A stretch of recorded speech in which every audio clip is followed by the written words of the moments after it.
നല്ല ഇണക്കമുള്ളൊരു കോഴിയാണ് കേട്ടോ ഇത്. നമ്മളുമായിട്ട് ഭയങ്കര സ്നേഹം. അപ്പോൾ ഇന്ന് മുട്ടയുണ്ട് നമുക്ക്. കുട്ടികളെ സംബന്ധിച്ചുള്ള അവർക്കൊരു അസുഖങ്ങളും ഉണ്ടാകത്തില്ല. പിന്നെ കോഴികൾ നഷ്ടം. ഹായ് ഫ്രണ്ട്സ്, അസ്സാം വലൈക്കും. Welcome back to my channel. എനിക്ക് എല്ലാവർക്കും സുഖമല്ലേ? എനിക്കിവിടെ സുഖമാണ്. അപ്പോൾ ഇന്നിതാ നൗഫു നിങ്ങളോട് കോഴികളെക്കുറിച്ച് ഒരുപാട് കാര്യങ്ങൾ പറഞ്ഞു തന്നെയാണ് കേട്ടോ.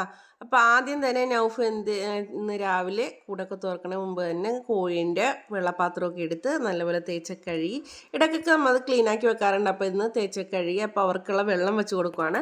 കോഴികളെ പുറത്തേക്ക് ഇന്ന് വിട്ടിട്ടില്ല.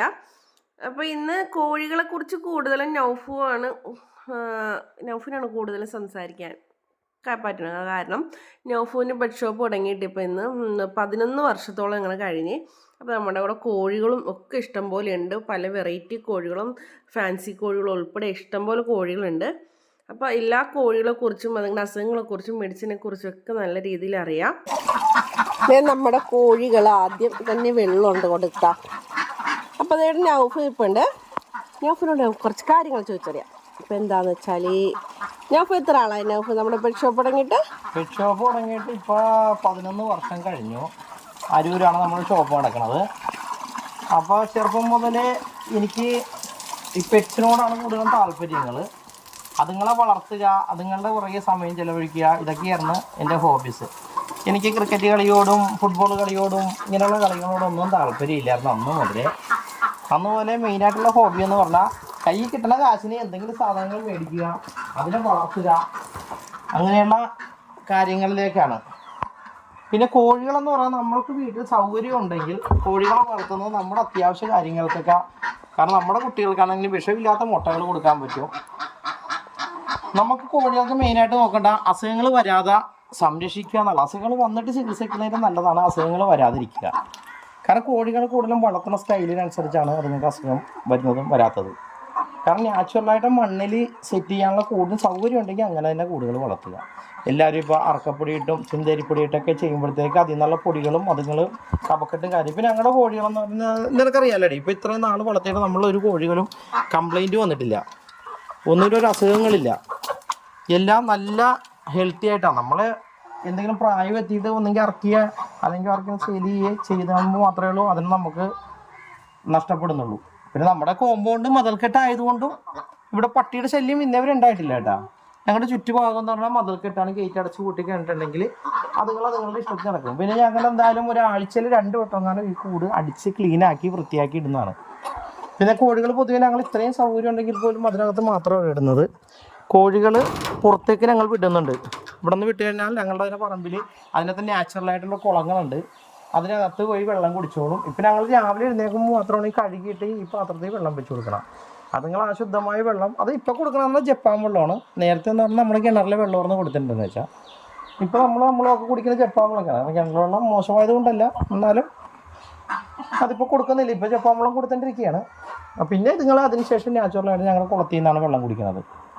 അപ്പോൾ ആ കുളത്തിലേക്കുള്ള വീഡിയോ ഞങ്ങൾ കാണിച്ചു തരാം. പിന്നെ ഇന്നിപ്പോൾ മുട്ട എത്ര ഇട്ടിട്ടുണ്ടെന്ന് ഞങ്ങൾക്ക് അറിയില്ല. നമുക്കെന്തായാലും മുട്ട നോക്കാൻ വേണ്ടി പോകാം. വാ.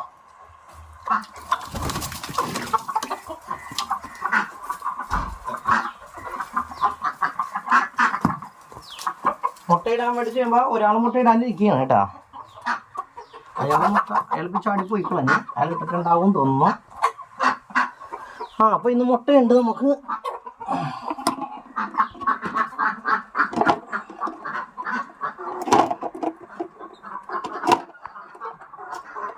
ഈ മുട്ടകളെന്ന് പറയുമ്പോൾ നമ്മൾ കോഴിത്തീറ്റ മാത്രമായിട്ട് ഇതുങ്ങൾ ഈ മണ്ണിലും പുഴുക്കളെയും പ്രാണികളെയും ഒക്കെ തിന്ന് നമ്മൾ നാച്ചുറലായിട്ടുള്ള കുളത്തിൽ നിന്നുള്ള വെള്ളമൊക്കെ കുടിച്ചും ഇങ്ങനെ ഫ്രീ ആയിട്ട് നടക്കുന്ന കോഴികൾ ഇടുന്ന മുട്ടയായതുകൊണ്ട് ഇതിന് ഒരുപാട് ഔഷധ ഗുണമുണ്ട്. ഇപ്പോൾ എല്ലാവരും പറയും 100 കോഴിക്ക് തുല്യമാണ് ഒരു കരിങ്കോഴി എന്നൊക്കെ പറയുന്നുണ്ട്. പക്ഷെ നമ്മുടെ ഇപ്പോൾ നാട്ടിലുള്ള കരിങ്കോഴി നമുക്ക് ആ മുട്ട തിന്നാലോ അതിൻ്റെ ഇറച്ചി തിന്നാലോ നമുക്കൊരു ഗുണവും കിട്ടത്തില്ല. കാരണം എന്ന് പറഞ്ഞാൽ കരിങ്കോഴി ഒറിജിനൽ നമ്മൾ പണ്ട് കാലത്ത് കാട്ടിലുണ്ടാകുന്ന കോഴികളാണ് ഈ പറയുന്നത്.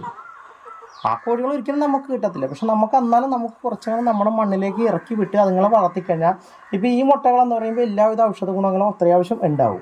കാരണം ഞങ്ങളുടെ കോഴികളെന്ന് പറഞ്ഞാൽ പുറത്തേക്ക് പോകുന്നുണ്ട്. അത്യാവശ്യം ഞാനൂള് വിരകൾ സാധനങ്ങളൊക്കെ ഇവർ തിന്നുന്നുണ്ട്. ആ ഒരു രീതി നമുക്ക് കൂട്ടിൽ മാത്രം അടച്ചിട്ട് വളർത്തണം. കൂട്ടിൽ അടച്ചിട്ട് ഇപ്പോഴത്തെ കാലഘട്ടത്തിൽ സൗകര്യം ഇല്ലാത്തവർ അങ്ങനെ വളർത്തുക. കാരണം പറഞ്ഞിട്ട് കാര്യമില്ല, എല്ലാവർക്കും സ്ഥലങ്ങൾ ചിലപ്പോൾ എല്ലാവർക്കും ഒരേപോലെ ഉണ്ടായെന്ന് വരില്ല. അപ്പം അങ്ങനെയുള്ളവരൊക്കെ ആണെങ്കിൽ അതിനെ അടച്ചിട്ട് വളർത്തുക. അല്ലാത്തവരാണെങ്കിൽ ഇങ്ങനെ തുറന്ന് പിടിച്ചിട്ട് മണ്ണിൽ ഇറക്കി വളർത്താൻ പറ്റുമെങ്കിൽ അങ്ങനെ വിടുക. ഇപ്പം ഇവർ ലാസ്റ്റ് നമ്മുടെ കുളത്തിലേക്ക് പോകുന്നത് അപ്പോൾ ചിലപ്പോൾ അങ്ങനെ ഇപ്പം ഞങ്ങൾ വീഡിയോ എടുക്കാൻ വേണ്ടി മാത്രം ഓടിച്ചാക്കുന്നതാണ് കേട്ടോ, അല്ലെങ്കിൽ അവരവരുടെ ഇഷ്ടത്തിൽ പോകുന്നതാണ്. ഓയ്ക്കോ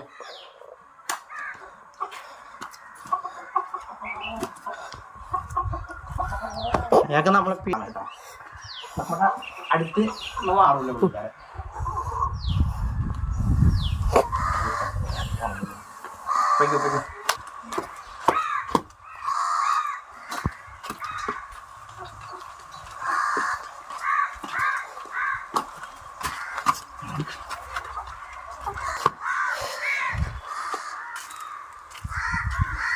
അപ്പോൾ ഈ കോമ്പൗണ്ടിലേക്ക് ഇവർ കൂടുതൽ സമയം ഇവിടെയാണ് ചിലവഴിക്കുന്നത്.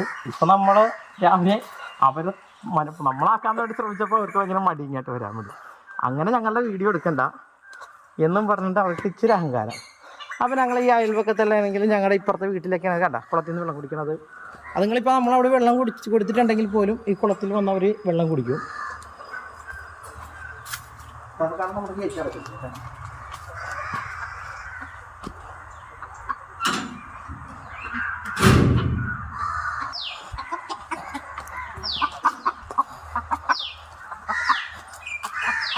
പിന്നെ നമ്മൾക്ക് വരുന്ന ഭക്ഷണത്തിൻ്റെ വേസ്റ്റുകൾ അവശിഷ്ടങ്ങൾ എല്ലാം കൊണ്ടുവന്ന് ഞങ്ങൾ ഇവിടെ ഒരു തെങ്ങിൻ്റെ മൂലക്കിടും. അപ്പോൾ അത് ഇവർ വന്നു കഴിഞ്ഞിട്ടുണ്ടെങ്കിൽ അതുമൊക്കെ കഴിച്ചോളും. അപ്പോൾ അത് തീറ്റ ചിലവ് ഒരുപാട് അതിനകത്ത് കുറക്കാം. കാരണം നമ്മൾ ഇങ്ങനെ ഇട്ട് കൊടുക്കുമ്പോഴത്തേക്ക് അതുങ്ങൾക്ക് യാതൊരു അസുഖമില്ല. അത് തിന്നതിന് ശേഷം അത് ചെക്കി പറിച്ച് മാന്തി അതെല്ലാം തിന്നും. പിന്നെ അതിനകത്തുനിന്ന് വല്ല പുഴുക്കൾ പ്രാണികളൊക്കെ ഉണ്ടെങ്കിൽ അതുങ്ങളെയൊക്കെ തിന്നോളൂ. നിങ്ങൾ അതിനകത്ത് ഇപ്പോൾ ഫ്രൂട്ട്സിൻ്റെ വേസ്റ്റ് ഉണ്ടാവും, മീൻ കട്ട് വേസ്റ്റ് ഉണ്ടാവും, നമ്മൾ കഴിക്കുന്ന ഭക്ഷണ വേസ്റ്റ് ഉണ്ടാവും, ഒരുവിധം എല്ലാം ഉണ്ടാവും. പിന്നെ ഞാൻ പറഞ്ഞില്ല, ഈ പറമ്പിനകത്ത് ഇത്രയും സൗകര്യത്തോടെ നടക്കുന്നത് കൊണ്ട് തന്നെയാണ് കോഴികൾക്ക് ഒരു കംപ്ലൈൻറ്റും ഇല്ലാതെ വരുന്നത്. പിന്നെ നാച്ചുറലായിട്ടുള്ള ഒരു നമ്മൾ അത്രയും ക്ലീനാക്കി അവിടെ ഇട്ടേക്കണത്, വേറെ വേസ്റ്റ് കാര്യങ്ങളൊന്നുമില്ല, നല്ല വൃത്തിയും മെനയാക്കി ഇട്ടേക്കുന്നതുകൊണ്ട് കോഴികൾക്കും വേറെ കുഴപ്പങ്ങളൊന്നുമില്ല. എല്ലാവരും നല്ല ആരോഗ്യവാനായിട്ട് നിൽക്കുന്നു. എല്ലാവരും പറയുന്നത് കോഴികൾക്ക് ഒരുപാട് മരുന്നുകൾ, പക്ഷേ എൻ്റെ ഒരു കാഴ്ചപ്പാട് കോഴികൾക്ക് ഒരു മരുന്നും ആവശ്യമില്ല.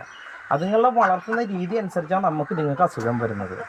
ഇപ്പോൾ ജനിച്ചു കഴിഞ്ഞാൽ പിന്നെ നമ്മുടെ മക്കളെപ്പോലെ തന്നെയാണ്, ഒരു ബ്രോയിലറായിട്ടാണ് അതുങ്ങളെയും വളർത്തി വരുന്നത്. ഒരുപാട് പ്രതിരോധശക്തി, പണ്ട് കാലത്ത് ഇതൊന്നുമില്ലായിരുന്നു. നമ്മുടെ സൗകര്യക്കുറവും നമ്മുടെ വളർത്താനുള്ള ബുദ്ധിമുട്ടുകൾ കൊണ്ടാണ് അതുങ്ങൾക്ക് അസുഖങ്ങളിലേക്ക് വരുന്നത്. നമ്മൾ അതിന് ചെറുപ്പം മുതലേ അതിന് നാച്ചുറലായിട്ടുള്ള രീതിയിൽ വളർത്താൻ സൗകര്യമുള്ളവർ, ഞാൻ ഇപ്പോഴും പറയുന്നത് കേട്ടോ, കാരണം എല്ലാവർക്കും ആ സൗകര്യവും കാര്യങ്ങളും ഉണ്ടായെന്ന് വരില്ല. ഇപ്പോൾ അള്ളാൻ്റെ അനുഗ്രഹം കൊണ്ട് നമുക്ക് ഒരുപാട് സൗകര്യവും കാര്യങ്ങളൊക്കെ പഠിച്ചുകൊണ്ട് തന്നിട്ടുണ്ട്. അപ്പോൾ എല്ലാവർക്കും ആ സൗകര്യം ഉണ്ടായെന്ന് വരില്ല. ചിലവർക്ക് ചെറിയ സൗകര്യമാണെങ്കിൽ നമ്മൾ അതിനനുസരിച്ച് തന്നെ കാരണം അവർക്ക് വേറെ ഓപ്ഷൻ ഇല്ല. ചെറുപ്പം മുതൽ ശരിക്കും പറഞ്ഞാൽ ഇതുപോലെയുള്ള എല്ലാം തിന്ന് നടക്കുന്ന ഒരു കോഴികളെ സംബന്ധിച്ചുള്ള അവർക്കൊരു അസുഖങ്ങളും ഉണ്ടാകത്തില്ല. പിന്നെ കോഴികൾ നഷ്ടപ്പെടുന്നത് വല്ല പട്ടി പിടിക്കുകയെ അല്ലെങ്കിൽ ഉടുമ്പ് കാര്യങ്ങൾ, കീരി, ഇപ്പം അങ്ങനെയുള്ള ഒരുപാട് മൃഗങ്ങൾ ഇതുങ്ങൾക്ക് ശല്യമായിട്ടുണ്ട്. കാരണം നമ്മുടെ പ്രകൃതിയിൽ ഒരുപാട് എന്ത് ജീവജാലങ്ങൾ നമുക്ക് കൂടി വന്നു കഴിഞ്ഞാൽ അത് ബുദ്ധിമുട്ട്, തെരുവ് നായ്ക്കളാണെങ്കിൽ പോലും. കാരണം അതുങ്ങളെ കൊല്ലാൻ ഞാൻ പറയുന്നില്ല, കാരണം എനിക്ക് അതുങ്ങളെല്ലാം ഇഷ്ടമാണ്. പക്ഷേ എന്ത് ജീവജാലങ്ങളും ഒരുപാടായി കഴിഞ്ഞിട്ടുണ്ടെങ്കിൽ അതുങ്ങളുടെ ശല്യങ്ങൾ നമ്മൾ വളർത്തുന്ന ഒരുപാട് പേർക്ക്, ഒരുപാട് വീട്ടമ്മമാർക്ക് ഇതുപോലും കാരണം അവർ ഒരു മക്കളെപ്പോലായിരിക്കും അവർ ഈ കോഴികളെയും താറാവുകളെയൊക്കെ വളർത്തുന്ന. ചിലപ്പോൾ അതുങ്ങൾ ഒരു കൂടിനകത്ത് കയറി കഴിഞ്ഞാൽ ഒരെണ്ണത്തിനൊക്കെ തിന്നുന്നതിന് പകരം ഒരു 100 കോഴി ഉണ്ടെങ്കിൽ ആ 100 കോഴികളെയും തിന്നിട്ട് പോകണം. വളരെ സങ്കടകരമായ ദയനീയമായ ഒരു അവസ്ഥയിലേക്ക് നമുക്ക് കാണുന്നുണ്ട്. അപ്പോൾ ഇതുപോലെയുള്ള കാര്യങ്ങൾ വരുമ്പോഴത്തേക്ക് നമ്മൾ അതുങ്ങളെ ശല്യമായിട്ടുള്ള രീതികളെ എങ്ങനെയെങ്കിലും ഉന്മൂലനം ചെയ്യാൻ നമ്മൾ ശ്രമിക്കുക. അതിനെ കൊല്ലാനല്ല പറഞ്ഞത്, വന്ധീകരണം പോലെയുള്ള പല മാർഗ്ഗങ്ങളും ഉണ്ട് ഇപ്പം. അപ്പോൾ അതുപോലെയുള്ള കാര്യങ്ങൾ പിന്നെ നമ്മൾ മാക്സിമം നമ്മളുടെ കൂടുകളും കാര്യങ്ങളും പ്രൊട്ടക്റ്റ് ചെയ്യുക, ഒരു ജീവജാലങ്ങളും അതിനെ ഉപദ്രവിക്കുക എന്നുള്ള ഒരു കൺസെപ്റ്റിലേക്ക് നമ്മൾ കൂടുകൾ കൊണ്ടുവരിക. പിന്നെ ഇതുപോലെ തുറന്നു വിട്ട് വളർത്താനുള്ള പിന്നെ മരുന്നുകൾ ഞാൻ പറയാം. മരുന്നുകൾ ഇപ്പം ഞങ്ങളുടെ കോഴികൾക്ക് ഞങ്ങൾ വിരമരുന്ന് പോലും കൊടുക്കാറില്ല. ശരിക്കും പറഞ്ഞാൽ ഇതുവരെ ഞങ്ങൾക്ക് മുട്ടക്കൊരു കുറവ് വരികയെ ആരോഗ്യപരമായിട്ടുള്ള പ്രശ്നങ്ങൾ വരികയെ ഒന്നും ഉണ്ടായിട്ടില്ല. കാരണം കോഴികളും താറാവ് കണ്ട അവർ ഇത്തിരി ഭക്ഷണം കഴിച്ചിട്ട് ഉടഞ്ഞു പോയി കുളത്തിലേക്ക് പോകും, അതിൽ പോയി വെള്ളം കുടിക്കും. അങ്ങനെ അവർ നാച്ചുറലായിട്ടുള്ള ഒരു ജീവിതമാണ് അവർ നയിക്കുന്നത്. നല്ല ഇണക്കമുള്ളൊരു കോഴിയാണ് കേട്ടോ. നമ്മളുമായിട്ട് ഭയങ്കര സ്നേഹമാണ് പുള്ളിക്കാർ. മാത്രം നമ്മുടെ വീടിനെ നമ്മളോട് കൂടി കൂടുതലും ചെയ്യാൻ ഇഷ്ടപ്പെടുന്ന ഒരാളാണ്.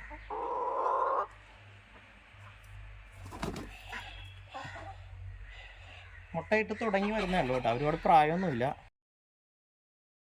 അപ്പോൾ എല്ലാവർക്കും ഇന്നത്തെ ഞങ്ങളുടെ വീഡിയോ ഇഷ്ടപ്പെടുമെന്ന് ഞങ്ങൾ കരുതുന്നു. ഇഷ്ടപ്പെട്ടവർ സബ്സ്ക്രൈബ് ചെയ്യുക, ഷെയർ ചെയ്യുക, കമൻറ്റ് ബോക്സിൽ നിങ്ങളുടെ അഭിപ്രായങ്ങൾ അറിയിക്കുക. എല്ലാവരും സപ്പോർട്ടും കാര്യങ്ങളാണ് ഞങ്ങളുടെ ഏറ്റവും വലിയ വിജയം. എല്ലാവരും സഹകരിക്കുക.